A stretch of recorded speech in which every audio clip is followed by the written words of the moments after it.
It's a lie. The more nice you are, you deny that you're being violated. At the end of many years of being nice, you actually die in your spirit. And women only feel like that after the children are raised, after they've checked off all the lists. Now they're like, I was nice, but what did I get for myself?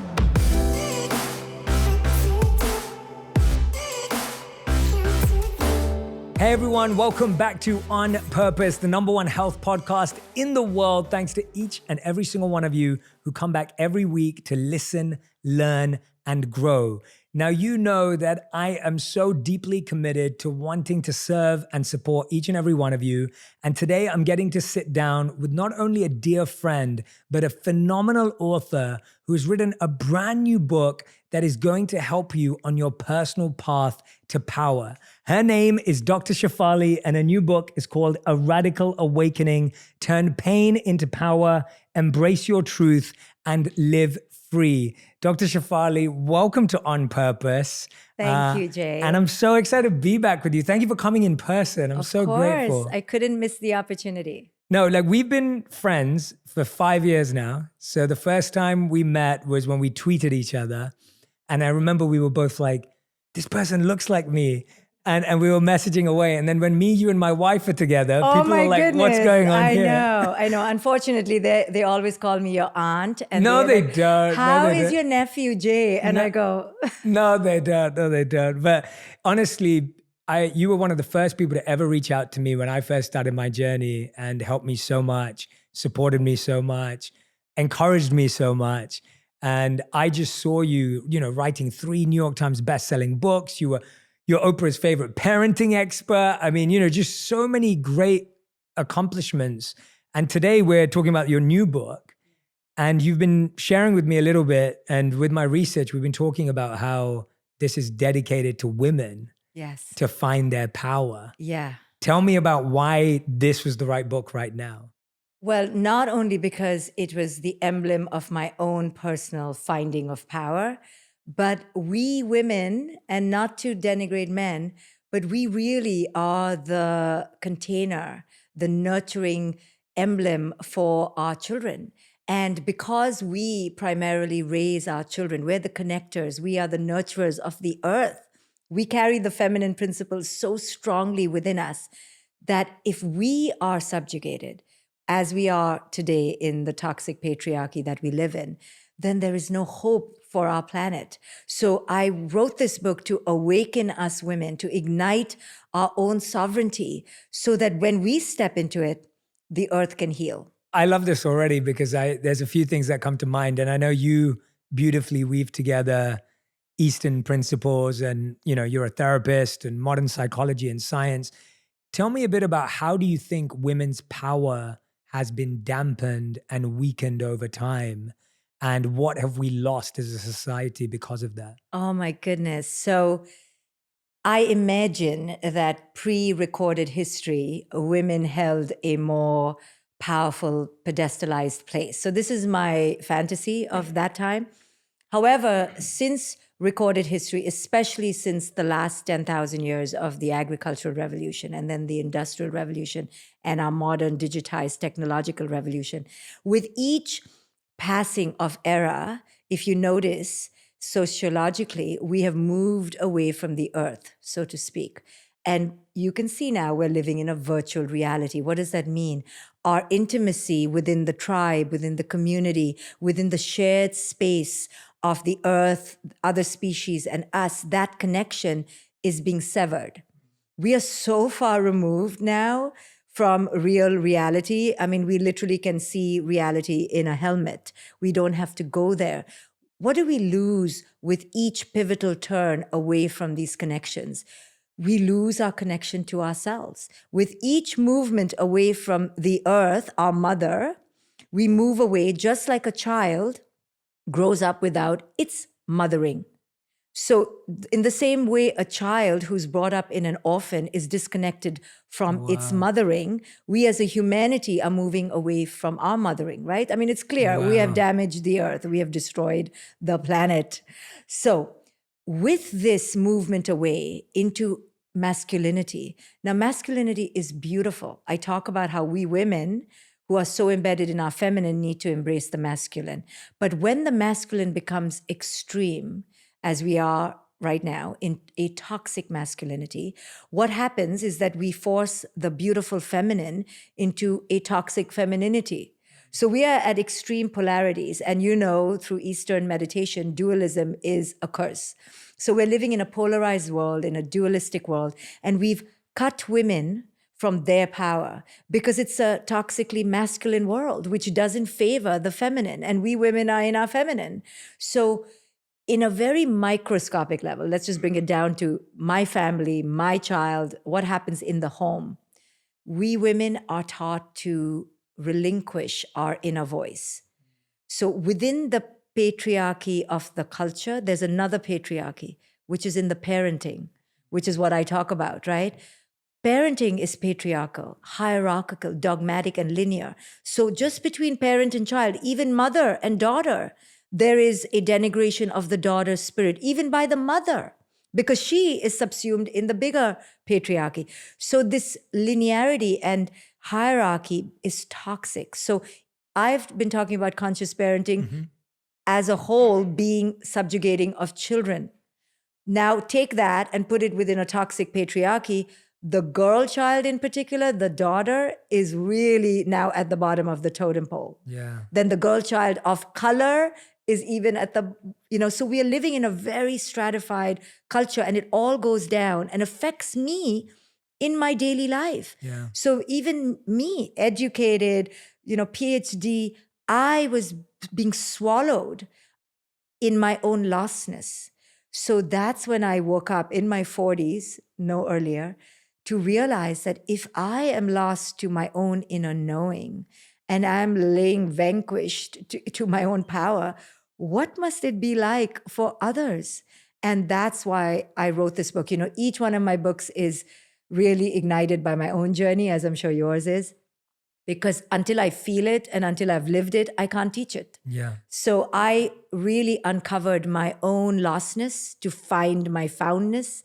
And this book really speaks to how every woman and man can reclaim their lost voice. We have lost our true, authentic voice as women, as a culture, as a species, and our earth is losing its voice. It's everywhere. I mean, this is a wake-up call, a crisis in humanity, but there is light if we wake up to the light. And so this book speaks about that journey from darkness to light and how each one of us can find our light. Yeah, I love hearing this from you. And I mean that genuinely, because I remember when I got married, and we were just talking about it was just 5 years ago, but I've been with my wife now for about 8 years that we've been dating and together. And in our culture, when a woman is invited into a home, it's considered like you're inviting a goddess into your home, right? Like Lakshmi Devi or Right. Saraswati Devi. That's actually the culture. Right. And that's actually the mindset, is that you're actually allowing this abundant goddess to come into your home. Right. That's what it's meant to be. Right. But often it's not translated in that way in actions and behavior. Yes. And I know that in my own way, I can tell that when I've allowed and when I've worked with my wife to allow her abundance and to allow her to be her best self and her true self, it's like the most beautiful bond you can experience. And if I ever get lost in the idea of control or taming or, like just if you're trying to contain is the right word, as you said, like if I see myself having any of that, which is not, I'm actually not like that at all, but from society and what you hear, if I ever see myself trying to become a container of that energy, it actually loses its power and beauty. Right. And that can be as simple as loving my wife's spontaneity Right. to her actually being fulfilled. Right. Does any of that make sense? Absolutely. So women have been bridled Yeah. because of these institutions. So in this book, I talk about how marriage, once a contract, now has become an engagement. Yeah. And where women are talked about as possessions and as objects of control. And so if you veer out of that contract, especially in cultures like ours, heavily patriarchal and unconscious, then the woman is really derided. And so she's lost. So her only two options are to suffer and stay, or to face ostracism if she defies the norm. Yeah. So institutions that we have created under this toxic patriarchy have begun to encage us. And until we reframe what marriage really means, and I just went through a divorce, so I had to reframe what divorce meant, and the fears that came about because of my fear of ostracism really challenged me and made me realize that we can't do this to our women. We are not property, and we need to be allowed to be unbridled in our power to live free. So these institutions are designed for ownership and possession and control, including parenting, Yes. including education. All these institutions that we've created suffocate the true spirit. And with the demise of the authentic self comes the demise of each other, and then the demise of the earth. What is done to us, we do to others. Absolutely. I love how you were speaking about at the beginning, like Mother Nature, and how that disconnection is the disconnection from the feminine energy. But also, even as a man, when we're suffocating that energy, we actually also don't get to experience it beautifully and deeply and wonderfully. Right. Right? Like that's from looking at it from a masculine perspective, it's like if I'm stifling or suffocating feminine energy, then I actually don't get to experience the essence of how amazing it is. Right, because in order for a traditional male, to allow his feminine wife to be blossoming in that energy, and to have the woman to have masculine energy as well, takes the man to now explore these aspects within themselves. Yes. So that is threatening for men who don't want to do the inner work, and they don't want to touch the vulnerability that brings. So they now get denied from that beautiful process of growth themselves. So this book really is not only an invitation for women sitting on their couch right now, feeling dislocated in their lives, feeling disenfranchised, feeling scared to open up to their power. But in doing so, they now challenge the men in their lives to now integrate themselves. Yeah. Let's talk about those women that you're just mentioning. I'm sure a lot of them are listening to this podcast or watching us right now, and they're listening to you and saying, Dr. Shefali, I'm in one of those marriages right now, or I was raised in that way, or maybe my parents still control my life and make my decisions for me. Where does that person start their radical awakening? Like, what is the beginning? As you say in this book, you build the path. Tell us about that first step for someone who is like listening to you right now and saying, I get it. I'm there. This book really speaks to that lonely, desolate place that all of us have experienced until we break free. We've all experienced desolation of the spirit because we've been disconnected. Our parents controlled us. We grew up with a prescription list. We were raised to be people pleasers, good girls, skinny girls. We women, if we're honest, have been raised with such a standardized prescription list, of how to be. And brown girls, black girls, we're all raised to be following the standard of beauty, the standard of goodness. And we've been suffocated. Our fathers may have done it, the culture may have done it, but now we do it to ourselves. So the radical awakening that I talk about in this book is first about understanding what has been done to us by culture and our parenting, our early childhood, and then what we do to ourselves. So now we do it to ourselves, right? We look in the mirror and we look at our big earlobe and we objectify ourselves and denigrate ourselves. We look at the wrinkle here. Nobody's looking at it now. But because it was done to us, we do it to ourselves. Because they suffocated us, now we suffocate ourselves. So for the woman out there who's sitting there knowing that she's living in fear, that she's faking it, that she's lying to her partner, that she's being inauthentic, I would tell her that there is a path out of this. I was one of those women who was living a role, pleasing everyone around me just to keep everyone happy. So for that woman, I would tell her that it is scary because she's waking up to the realization that her life has been false. She's been living in a false, fake self. And that's scary. But now, so she looks ahead and she sees a tunnel, like, who am I without the role? Who will I be without being the mother, the wife, the daughter? But as she goes through this tunnel, and this book is an accompaniment with her in that tunnel, step by step. Then after the darkness of the tunnel, there is, of course, light at the end. There's no tunnel that is interminable, but it feels like it's never ending. But I want that woman to know that every woman has felt like that before she's undertaken the greatest journey of her life. And the greatest journey of her life will take her to the reclamation of her true power. And it's worth taking that journey. I mean, it just sounds necessary. I mean, I'm not a parent yet, and I don't have a daughter, but I would want anyone in my life to feel like they got to live their true self and release their power. I think people as a whole are so much more beautiful when they're getting to live their purpose and their power. Yes. They're more attractive to themselves and to other people. Yes. And I don't mean attractive on a physical basis. Yes. I mean energetically attractive. Like Yes. you notice when you meet someone Yeah. who is experiencing that personal connection to that power.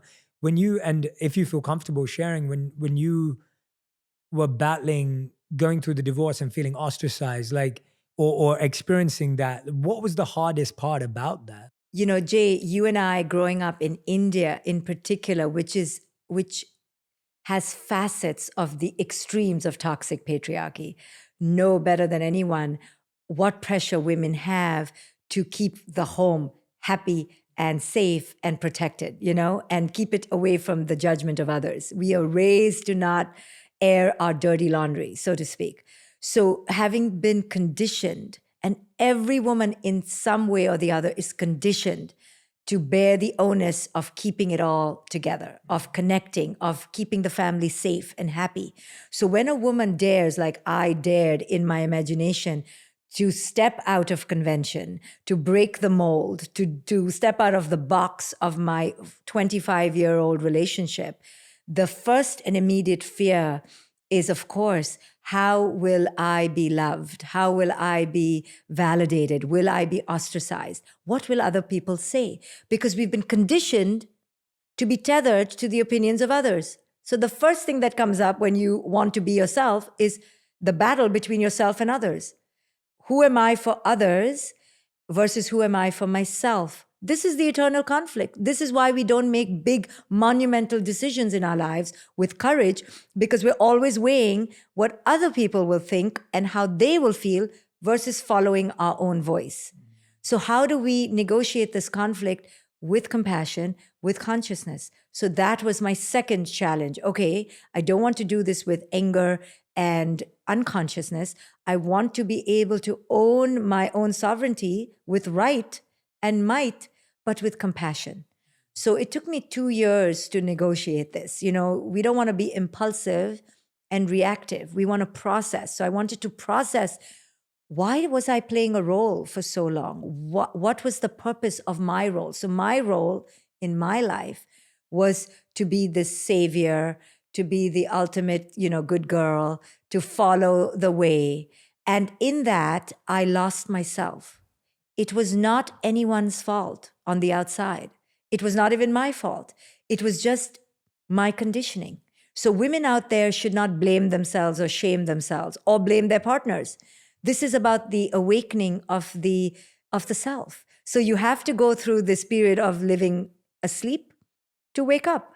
So my fears were about battling the conditioning versus the evolution. And conditioning is always suppressing the authentic self, and the authentic self is longing to come out. So how do we negotiate that?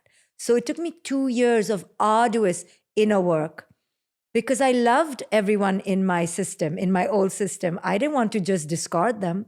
This is not about discarding anyone. This is about truly divorcing the inauthentic parts of our old life. So that's what I was divorcing. I wasn't divorcing my partner. I was divorcing my own inauthentic self. But culture doesn't have room for that. It says that you're shaming yourself or you're failing. So I had to negotiate those labels within my own being and come to the realization, I'm not doing anything wrong. I haven't failed. I'm actually speaking my truth. So I was getting married to my true self and divorcing my inauthentic self. And that's what marriage and divorce should be about. Yeah, absolutely. So well said. Thank you for sharing that, by the way. I really appreciate that. And I hope it's going to help a lot of people listening Yes. because Yes. it's such a strong attachment to that conditioning that feels like that's the right thing and that breaking that is the wrong thing. And especially in the traditions that we're speaking about, when you start identifying those fears, and you beautifully explained that, like 2 years, can you imagine? I'm just trying to imagine living with something fearful for 2 years, working through that conditioning. What keeps you motivated and inspired in that arduous 2 years of fear, of judgment? What keeps you going at that time? So all my work has been about claiming the authentic voice. So when I finally woke up, I didn't even know I was not authentic. I was as authentic as my consciousness allowed. And you and I speak about the consciousness quotient. We need to understand that all our quote unquote mistakes in the past were made under a certain consciousness quotient. We should not bemoan or regret or have guilt. So you don't know what you don't know. And until you wake up, you don't know you're asleep. So I didn't know I was asleep till I woke up. The minute I woke up to the fact that I may have been inauthentic and I need to now fly to a different space within my being, what kept me motivated was that goal. How can I live my most true self? All my work has been about chasing that. So I had to really look at, am I able to now hold myself to my greatest standard, which is, am I living my true self or am I living a lie? So I did an exercise, and I think people could do this at home, We'd love that. where I committed that I would pay attention to the things that would come out of my mouth. And if in any way it was in the role of good girl or pleaser or being fake because I wanted to avoid conflict, I wouldn't speak. Wow. Okay, so I Wow. began observing. Wow. Let me see how much is a lie. And I literally couldn't speak because everything was tethered to the other person's desires. And it was such a moment of excitement, but also trauma to realize I don't know who I am yet. I'm in my 40s. I'm a mother of a teenager, and I can't access my true voice like this. It takes me so much processing to go, what do I want? So if I am like that, a psychologist, a meditator, I realize there are plenty women out there who are just lost to that inner access. We shouldn't take so long to find out what we want, but because we've placed everyone else before us, our true self gets buried. So that was my chase, was like, dare yourself to go through this dark tunnel. Yes, you will lose relationships. Yes, people will think you're this or that, and defy yourself to untether, to live your true self. So I know now that people may judge me and have ideas about me, but that's not my focus anymore. It is so my inner liberation. So that's my prize. Now, has it come at a price? Of course. But I was willing to pay that price for this prize of being free. Yeah. Yeah. No, that last line of what you just said of like paying the price for the prize of being free. Mm-hmm. I mean, that touches me so deeply when you hear that, because it's almost like, yes, the path is painful, but the power that you get to hold at the end of it as your own. But one of the biggest fears, and you mentioned it just there, one of the biggest fears I feel for a lot of women is that they're putting everyone before them. And a lot of women who are seeking their power would go, oh, but I have a child that I'm not sure how they're going to react to it. Yes. Or maybe it's almost like, and again, you can correct me if I'm wrong, and I'm totally open to being corrected, but the way I'm observing the fear is, if I stand in my power, that could make my child or someone in my life feel powerless somehow. Yes. And that feels like a real fear, because as you said, like women as mothers so often are not thinking about themselves at all. Yeah. And so you kind of stay in pain for the benefit of someone else. I'm so happy you brought that up, because that is one of the most practical mountains before anyone who has a family, if they want to reconfigure the family. Our first concern as women is our children. We've been raised as mothers. We are mothering in nature. So even in my own life, my daughter was my primary concern. And then you're conditioned to feel selfish if you put yourself first, especially women, especially mothers. 100%. And then there's a whole other practical side of money, which is a big impediment because the way our culture is set up in these nuclear families, women are not only cut off from their sorority, they don't have other women to count on, they're raising their families alone, they're also cut off from financial power, right? So most of these families have the men in charge of the financial power, so women feel bereft. Then she's not being raised in a tribe anymore. She's not raising her children in a tribe. So now she's alone. So there are many considerations for women why they don't want to reconfigure their family. So how do we negotiate that, right? So of course, if your children are young, if your children are teenagers, all this makes a difference. My kid was a teenager, so it was very different for me. I was financially autonomous. It was very different for me. I was on this path already. It was different for me. So there's no diminishing of the enormous hardship we face to reconfigure family. All I would give women is the offering that the reason that they're particularly finding it hard is not just because it is hard, but because of how we've been conditioned to look at it. Right. So I would encourage women, and I do this all the time in my practice, if you are in pain to the point that your spirit is being suffused, your daughter is going to see that. Your son is going to see that. So whether you like it or not, you are passing down enormous trauma. So keeping the family together for the sake of how it looks on paper doesn't absolve the continuance of the trauma. So when I tell women that, they go, okay, if I'm going to stay in trauma and pass down trauma for the sake of the appearance, is that more worth it to me? Or saying, forget the appearance, let me heal and pass down healing. Let me tell you, our kids want us healthy. They don't want us traumatized. And the next thing kids don't want is to feel like they have to fix it or that they are to blame. So if you arrive at wholeness without giving your kids this, your kids are going to be okay. Now, is it what they desire? No. But are they going to be traumatized? No. I mean, I've done this in a way that has kept me whole and my kid whole to a certain degree.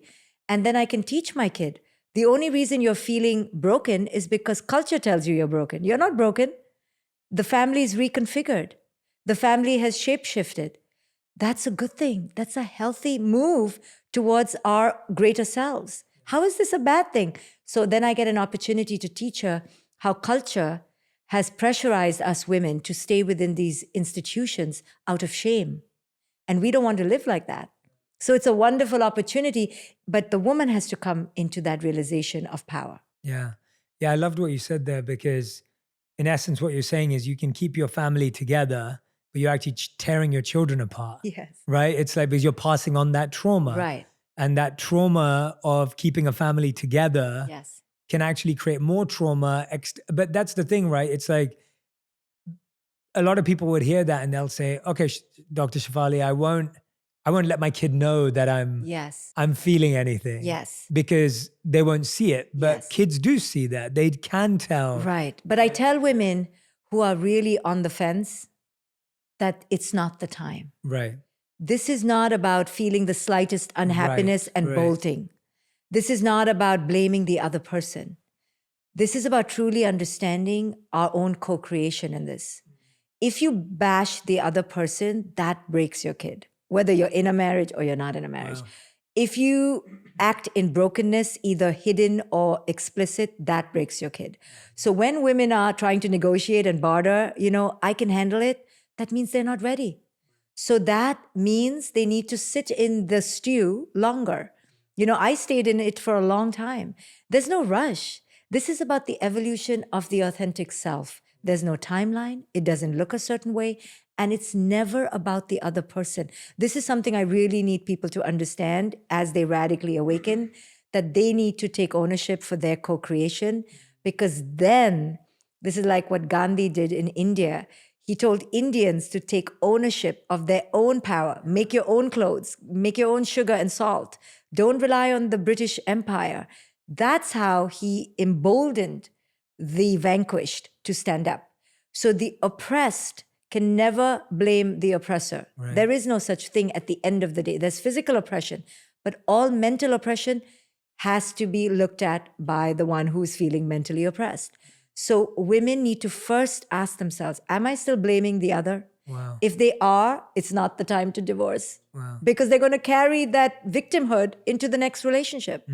When they can stand on their own 2 feet of looking at their own co-creation, now they've healed themselves. Yeah. Now they can leave. So I tell women, no, where are you going? Now, of course, if there's extreme abuse, they must leave. Yeah. But if it's mental abuse, they need to see how they are co-creating the dance, Right. heal it, own it, then leave. The empathy with which you're coming across that perspective of it's not just like, oh, this is the end and it has to stop here. And, and the idea of not blaming requires a lot of growth, because that's such a natural tendency for all of us when we've been wronged or mistreated. I find, though, that sometimes what happens is men will also move on faster. Yeah. And again, I find that, and I'm only speaking on behalf of friends I know and people in my life that have experienced this. I'm not saying this for all women. I'm just saying it for people I know. They will then again feel that they are not lovable and that they are not beautiful or worthy or enough. Yeah. So let's talk about that. Yeah. So you're right. Typically, men move on. But women have to understand that men are more compartmentalized. They are more logical and linear and not in touch with the interconnections of all their psychological complexities like we women are. So when men move on, that has no bearing on you who's left behind. That's just the man who's continuing on his compartmentalized ways, which is probably why you wanted to leave in the first place, But at the bottom of it all is that we are still seeking something from our partner. And what we're seeking is that love and worth. We are hungry for love and worth. And this is the bottom of the bottom, right? And I call it the pill that kills. And the pill that kills is our unworthiness. So all of our relationships, the intimate ones, the friendships, the parenting processes, all hold a mirror to how unworthy do I feel. And that's what this whole journey of life is about. At the end of the day, take away the Botox, take away the Bentley, take away the fancy education. It's about, am I worthy? We've been looking for worth through the marriage, through the shoes, through the degrees, through the books, or whatever. And as long as you look for worth in the wrong places, you haven't come to the evolution of your authentic self. So not blaming the other is just part of that releasing of the external. Release the shoes, release the makeup, release the success, the achievement, the accolades. Now who am I on my own? That's what women need to arrive at. Who am I without my roles? Who am I without my roles? Yes. Yeah, that is such a big question, because I feel like for everyone on their planet, we all define ourselves by our roles. And one of the things I love about that you do in the book is you have this whole section called Cracking the Matrix. And you list about, and I'm just going to share this with everyone, you list all the different lies that women are told.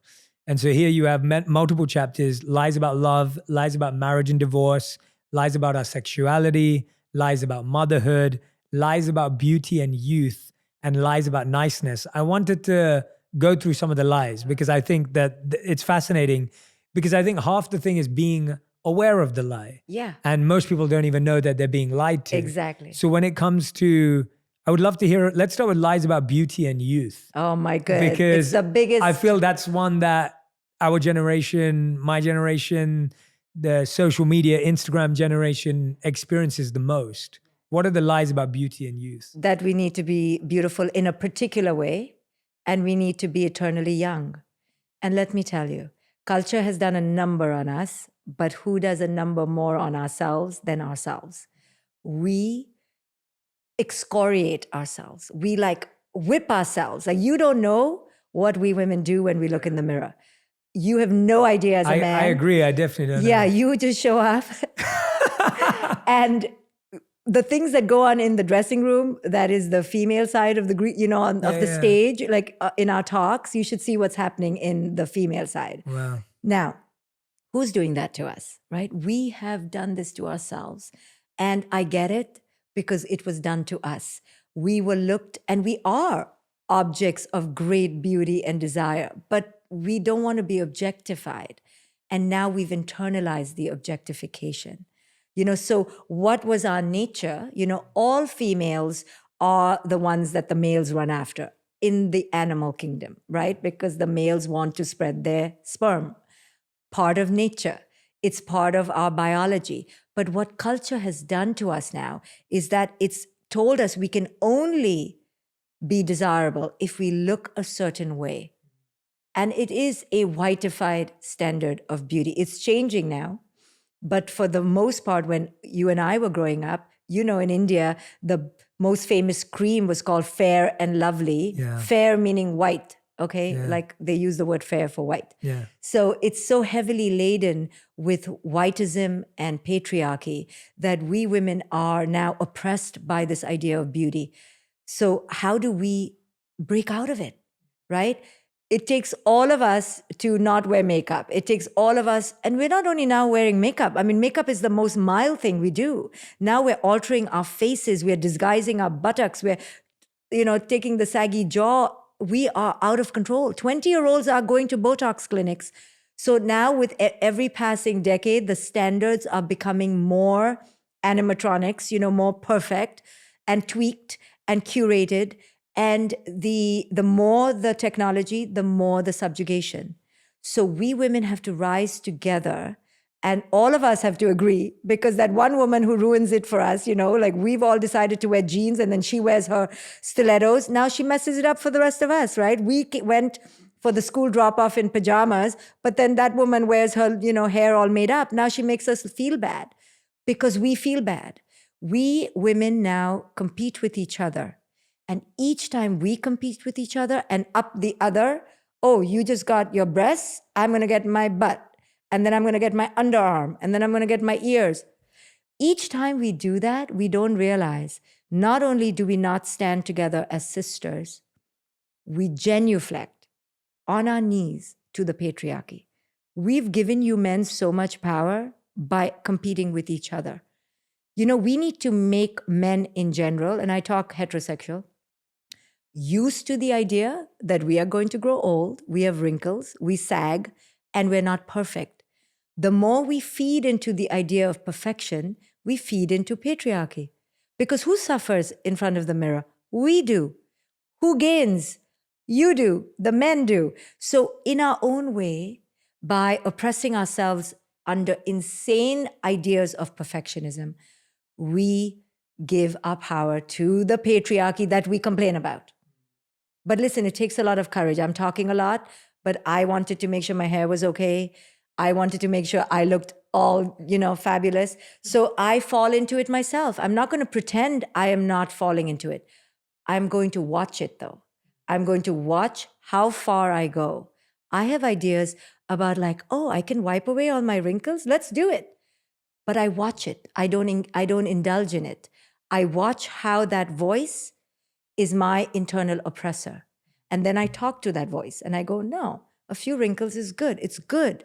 You are growing old. Why do you want to look like a 20-year-old? Shefali, you're approaching 50. Accept it. So I have a dialogue. I want women to engage in that dialogue and not rush to mutate themselves, because when they do that, they deny who they are right here, right now. I am a 50-year-old woman. I'm not ashamed to say it. I don't want to fake it anymore. So when we women can, it's not easy, okay? Now I just said I'm 50, now I'm like, oh. but we have to do that. Yeah. So that we don't pretend. Yeah. I don't want other women to look at me thinking, oh, wow, she looks so young. No, I don't look young. I have wrinkles all over the place, cellulite all over the place. I'm going to say it on your podcast because I want women to embrace all the sagginess and stop making yourself perfect for men or for your partner. Nobody deserves perfectionism because that's an ideal. It's an illusion. You're faking it. So don't give it. Don't pretend you can even give it. It's not something to be given, and no one deserves it anyway. Yeah. That's beautiful. Thank you again for You're welcome. and I appreciate you just know, but I know what you're saying. You're not telling people to not dress up or not look nice. Sure. That's not what you're saying. You're just saying that Watch if it. you're not observing Yes. where it's coming from Yes. and why you're doing it and Yes. what the intention is and who is it serving Yes. ultimately. And how much, Jay? And how much, yeah. How much? Yeah. I mean, there's no end. There's the knee, there's the mid-thigh. Yeah. I mean, you've seen Just women. yeah. It's like now we are buying product to make ourselves something other than who we were naturally. Yeah. And by doing that again, we disconnect and we actually feel more insecure. We think it's that nice butt is going to make me secure. It doesn't. No, it doesn't, yeah. Because it's a void of unworthiness that can never be filled by injections or by people. That was so powerful. That was beautiful. I mean, that's just one of the lies that we dived into. That was so powerful. Tell me about the lies about niceness, because I think that's one that a lot of women are struggling with right now in the workplace, even on camera in interviews. I know there's been a lot of interviews that I've been seeing viral, old Hollywood interviews where celebrity actresses were mistreated Yes. on talk shows, Yes. but they continue to be nice. Oh my goodness. To the man who is mistreating them in Right. whatever And way. you can see them squirming. Yes, yes. But she can't say anything. She can't say anything. She can't stop him. Because it's his show. Yeah. Right? So we girls have been raised subliminally, subconsciously to understand it's the man's show. I remember going to the dentist when I was in India and the man literally kissed me inappropriately, touched me, but I was like, it's his office. I didn't say it. I didn't say a word of protest because it was his show. So we are raised as young girls to let men have their show, let the show go on, and you just be quiet. And that's the myth about niceness. And boys don't have that. Boys are encouraged to be rambunctious and, oh, he's so naughty and let him talk. He's a boy. So boys get away with it. And I'm not saying you get away with all of it, but you get away with way more than us girls. Yeah, So boys will be boys. Boys will be boys. Girls have to be nice, quiet, kind, obedient, polite, right? We have to sit with our legs really tight and we have to do this. And we have so many prescriptions. So what does that do? That teaches us that if something is being done that is violating us, our boundary or our emotional health, we are trained to be nice despite that. Like our first antenna is, how can I be nice? How can they see me as a nice person? So to be seen as the bitch, right? And I'm not encouraging that we should be called the bitch, but to be seen as that is the curse, is the anathema. We don't want to be seen like that. So in my own personal journey, I had to become comfortable being called the bitch. And then I realized, I'm only called the bitch when I'm not being nice. When I'm nice, no one calls me the bitch. So I had to go through this process of becoming comfortable, breaking the barrier of being nice or being seen as nice. So we've been told that niceness will get us love, will get us security, will get us belonging, will get us worth. It's a lie. The more nice you are, and avoid conflict, avoid the deny, you deny that you're being violated. At the end of many years of being nice, you actually die in your spirit. You were nice, but now what? You're dead in your spirit. And women only feel like that after the children are raised, after they've checked off all the lists. Now they're like, I was nice, but what did I get for myself? So that's a tragedy if we live our whole life being nice, but not being authentic.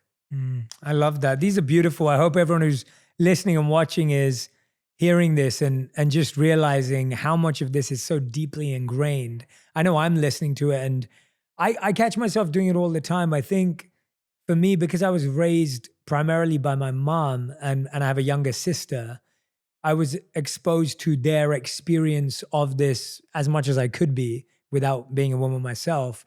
And I think that made me hyper aware. And it takes me, even now I catch myself naturally having male privilege without noticing it, right? Like you don't notice these things. I remember it was a few years ago now when I first realized, I was like, oh, wait a minute. If my sister wanted to be a soccer player, she could never even have dreamt of it because there were no female soccer players. Like even something as basic as that is so basic. Right. But when you take that to the depths of what we're speaking about here, we're talking about the opportunity to be yourself. Forget about an opportunity to be a soccer player or a career. you're talking about the opportunity to actually be your true self. Yeah, I mean, that's so far because we have to first feel safe. Yeah. You know, the other day, 3 of my girlfriends were in an elevator and a male came inside the elevator. And he just came in so casually, sauntered in and sauntered out. That's male privilege. If a woman came into an elevator with 3 men, she'd be really nervous. She'd be waiting for the elevator doors to open or for some woman to walk in with her. Yeah. We are constantly scanning our environment. We grow up in constant threat of predation. This is just the way it is. However, besides that physiological threat, we have mental oppression of all these lies that we've been told of how to be and to be in service. You know, and we want to be in service. Women naturally are nurturing, but we don't want to be in service of others to the obliteration of ourselves. Yeah, absolutely. Of course. I want to ask you this last question, Shefali, before we switch to our final 5. Your last chapter is called Embracing Emptiness. I love that because I think that what you do so well is you don't paint like a rosy picture of stuff. Like you never have since we've met, even in your personal dealings. Like you're not a rosy picture painter, kind of like, oh, this is how perfect evolution looks, or No. this is how perfect a radical awakening. Even the word radical, right? It's not beautiful in the external sense of what we think of No. as beauty. When you end a book with a chapter called Embracing Emptiness, I'm like, wow, like that's a real challenging statement. Yeah. Tell us about how one needs to and why and how one embraces emptiness. Yes. So you and I have really embodied to many aspects the Eastern principles of de-identifying from the external, right? So every spiritual quest at its core is about teaching us that our masks of our false self bring us great suffering. Why? Because we think that's who we are. So we think we are Dr. Shefali or Jay Shetty, the podcaster or the fancy author, or we think we are that and we identify with that. So the woman may identify as being young or the mother or the good one or the peacemaker. When we identify with anything that is a role to the external world, we have unendurable suffering because when that role is taken away, then we are left with who am I? So Buddhism in particular, and I don't like to call it Buddhism because it has an ism, but what the Buddha taught in essence was to detach from these external identifications. And when you do, you discover that you are limitless, you are space, you are energy, you are the I am and the we are, and that we're all interconnected. So if you and me and him and her are all causing and affecting each other, we're all cause and effects of each other, then there is no autonomous me. So the ego dissolves, right? So once we have this spanned out perspective that we're all interconnected, there is no I as in a solid ego. Therefore, there is no Jay Shetty or Dr. Shefali. You begin to realize the myth of it all and the illusion of it all. And then you begin to let go and untether. And strangely, as you untether, you become more connected because you see that you and me are one and we are all mirrors of each other. So if I hurt you, I will hurt myself. So this is the eternal spiritual quest, to become empty of the ego, to arrive at the emptiness of the individual ego and surrender to the cosmic connectedness that we are. I love that description. That's so beautiful. That and the fact that this book goes from our complete, well, not our, but women's suppression and control to that spiritual evolution. I mean, that's beautiful. That's phenomenal that you're able to guide someone. And I've come to your events where I was blown away. I went to one of your events in New York probably about 5 years ago. Yeah. And there were people that came on stage to share their journey with you. And it was unbelievable to hear people just like talk about how you had privately helped them either through your practice or through your books and your work. And I can't wait for this book to help so many more people. It's going to be phenomenal. And I highly recommend A Radical Awakening to absolutely everyone. We're going to put the link in the comments. So I want you to order this while you've been listening to this podcast. We are going to ask Dr. Shefali her final 5, but please at this moment, go and put in your order for the book. I promise you, you won't regret it. I'm sure it's going to be something that's really, really going to support you. I loved what Dr. Shefali said, that she's created a step-to-step guide through the tunnel. And that's where we need it most, right? That's where you need it most, the real hand-holding. So Dr. Shefali, I have your final 5 that I want to ask you. These questions have to be answered in 1 word or 5 to 7 words maximum, so like a sentence. So these are your final 5. The first question is, what's the best advice you've ever received? To be free is the greatest gift. Love it. What's the worst advice you've ever received? Be nice, be polite, be sweet. Yeah. Good. Question number 3. What's something that men can't be fully empathetic or compassionate for towards women? What can we not understand about a woman's experience? Apart from giving birth and stuff, obviously. Yeah, you can't maybe understand how oppressed we are by male desire, by standards of beauty, and how that's oppressive, actually. And we need your help to tell us, like, don't wear makeup or don't wear those high heels. We need you to not encourage our psychosis. Yeah. So yeah, that's a role we need to play. Yeah. It's so funny because every time I see my wife not wearing makeup, I always tell her how cute she looks. Yes. Not out of, I'm not even conscious. I just think she's adorable. Yeah. But it's so funny because she's always like, "What, you think I look cute like this?" I'm like, "Yeah, I do. Like, you look great." Like, but that's how deeply rooted it is that you don't even think you can look good without being dressed up and ready. 4th question, what's your biggest lesson from the last 12 months? That there is no future. I think these last 12 months, being the pandemic, has taught us, live in the present. There is no future, Yeah. And 5th and final question, if you could create one law that everyone had to follow in the world, what would it be? I think my law would be, you can't have children until you do some serious inner work.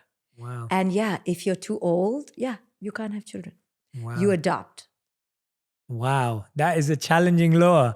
But I know what you're saying, that you're saying that responsibility requires certain skills and abilities and qualities. And I mean, if there's no qualification for it. I think it was Adam Grant, actually. Adam Grant posted this research study the other day, and it was showing like how much experience is needed to get a job at Walmart, to get a job at this, and then to be a parent. It was like... And now you have created the next generation and you don't know what to do with them and you pass down your brokenness. I mean, the reason we are in the state we are is because of broken parents. Yeah. Everyone who's been watching, make sure you tag me and Dr. Shefali on Instagram with your biggest takeaways. Make sure you go and follow Dr. Shefali across all social media channels. We love to see what resonated with you. So when you tag us on any platforms, Twitter, Facebook, Instagram, we'll be watching out for what really stood out to you and resonated to you. Again, the name of the book is A Radical Awakening. It's in the comments.